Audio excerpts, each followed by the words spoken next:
As Nelson Mandela once said, education is the most powerful weapon which we can use to change the world. Education is the key to removing gender inequality, to reducing poverty, to creating a more sustainable planet, and to prevent needless deaths that happen every single year. And in a knowledge economy, education is the new currency by which nations maintain economic competitiveness and global prosperity. So why do we continue to accept the problems that still exist with education? You see, our education systems haven't really changed much since the industrial age, which was designed to mass produce factory workers and serial conformers.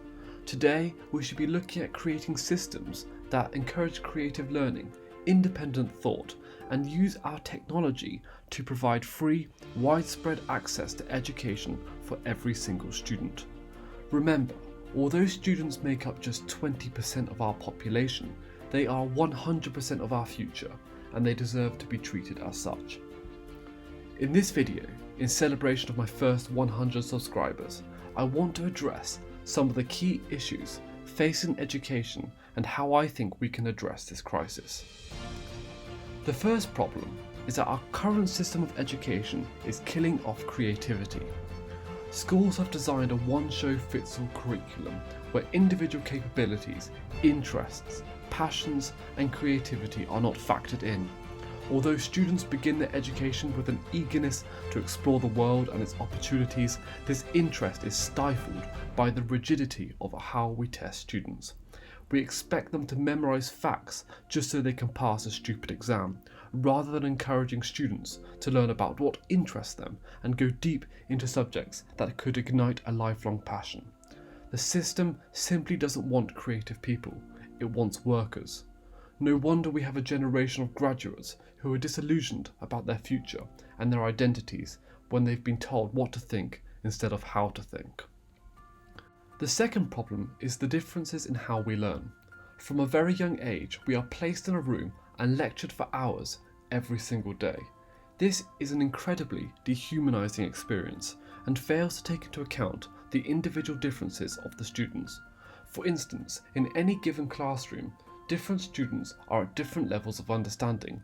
So whatever the teacher does, there are bound to be students who are either bored because they're ahead or confused because they are behind.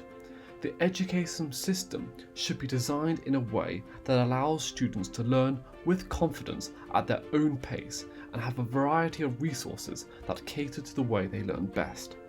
At the moment, the best students are those who are able to memorise and stuff more facts into their heads, and it doesn't matter if they forget them all by the following academic year. If you don't understand the content, don't understand the teacher's methods, and don't get interested, you are essentially doomed for failure from the beginning. This leads me on to the third problem, which is the artificial nature of education. We have created an inauthentic learning model because it relies on memorization and rote learning. Not only is this incredibly unhealthy for students, but they miss out on the incredible enjoyment and pleasure they can get from deeper and more authentic learning about things that interest them most. By ignoring the individual qualities, strengths, and interests of students, our society has failed to use schools to support students' strengths and passions, and instead has forced them to follow arbitrary tasks largely aimed at training students to pass tests. Tests and exams now dictate the entire curriculum, requiring students to pass arbitrary, subjective, predetermined pass-or-fail scores disservices our entire society. How can we encourage learning, innovation, preparedness for the ever-changing career forecast if we discourage creativity and individuality? The final problem I want to mention is more global and links to the wider impact education can have. Access to education is still abysmal, and it's crucial we do something about it. Increasing access to education can improve the overall health and longevity of a society, grow economies, and help tackle some of the most pressing global issues. In many developing countries, children's access to education can be limited by numerous factors. Language barriers, gender roles, and reliance on child labour can all stall progress to provide quality education. Children in many countries are often squeezed into overcrowded classrooms that are falling apart, or they're just simply learning outside. They also lack textbooks, school supplies, and other tools they need to excel. Outdated and worn out textbooks are often shared by 6 or more students in many parts of the world. In Tanzania, for example, only 3.5% of pupils had sole use of a reading textbook. In Cameroon, there are 11 primary school students for every reading textbook and 13 for every mathematics textbook. Workbooks, exercise sheets, readers, and other core materials to help students learn their lessons are in short supply. Furthermore, despite recent advances in girls' education, a generation of young women are being left behind. Over 130 million young women around the world are not currently enrolled in school, and 1 in 3 girls in the developing world marries before the age of 18 and usually leave school if they do.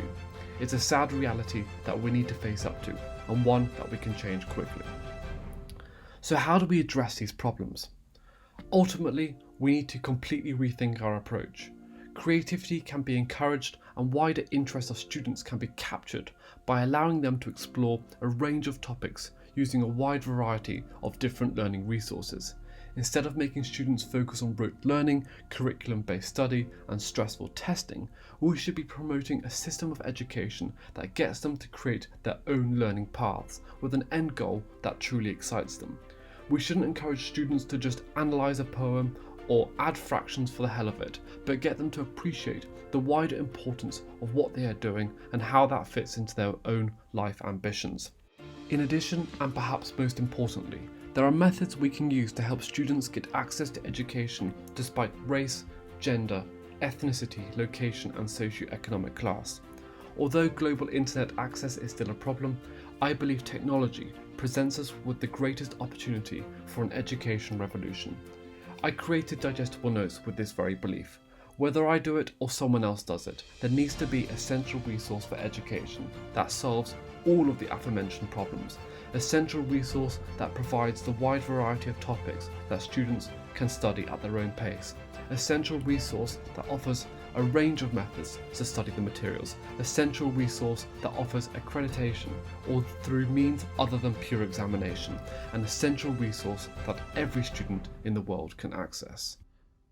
If we can change how we approach education, we have the potential to reduce the achievement gap, to have a new future where socio-economic inequality doesn't exist, and create a society of happy, motivated, and creative individuals. We all deserve a better education, whoever we are and wherever we live, and this is the #1 reason why I created Digestible Notes. Thank you very much for watching. If you enjoyed this video, then make sure you subscribe to my channel. See you soon.